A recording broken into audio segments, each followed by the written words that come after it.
Dans cette vidéo, il est question de la symphonie numéro 101, l'horloge, de Joseph Haydn. Je t'explique l'essentiel sur l'œuvre et sur le compositeur.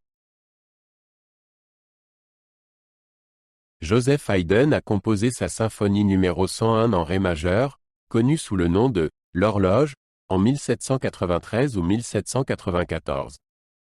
Elle fait partie du deuxième groupe des célèbres symphonies londoniennes que Haydn a écrites pour ses concerts en Angleterre. Le surnom, l'horloge, lui a été donné en raison du rythme de tic-tac caractéristique du deuxième mouvement.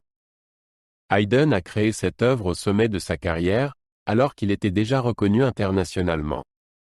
Cette symphonie montre sa maîtrise de l'orchestration et son sens de l'humour musical.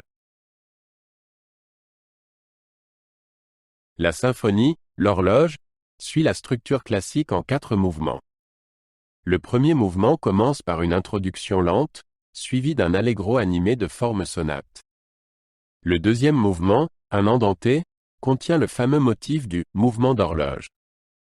Le troisième mouvement est un menuet typique avec trio. Le quatrième mouvement, un finale vivace, amène l'œuvre à une conclusion pleine d'énergie. Chaque mouvement a son propre caractère, mais ensemble, ils forment une unité musicale cohérente. Le deuxième mouvement de la symphonie est particulièrement remarquable et a donné son surnom à l'œuvre. Haydn y crée un rythme de tic-tac qui rappelle le tic-tac d'une horloge. Cet effet est produit par une combinaison de cordes et de bois.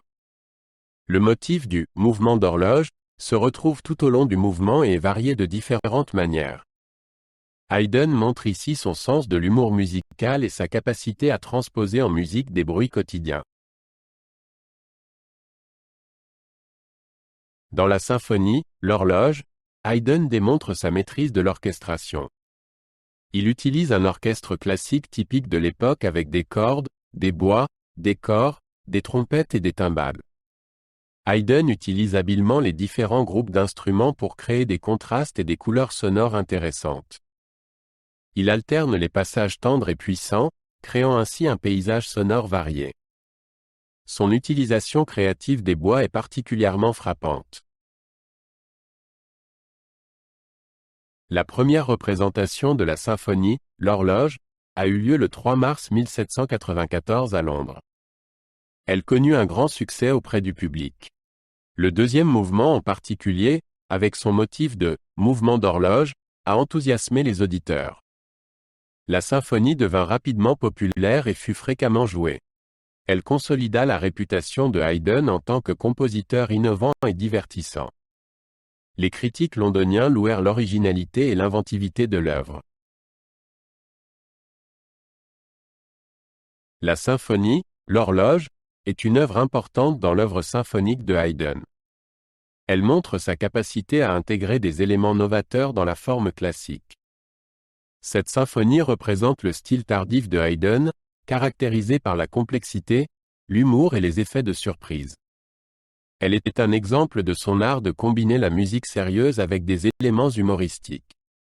Cette symphonie a influencé les compositeurs suivants dans leur traitement de l'orchestre et l'utilisation d'éléments programmatiques. Le langage musical de Haydn dans la symphonie, l'horloge, est varié et expressif. Il utilise des mélodies accrocheuses, des harmonies complexes et une diversité rythmique. La symphonie contient à la fois des passages lyriques et dramatiques. Haydn joue avec les attentes du public et le surprend par des tournures inattendues.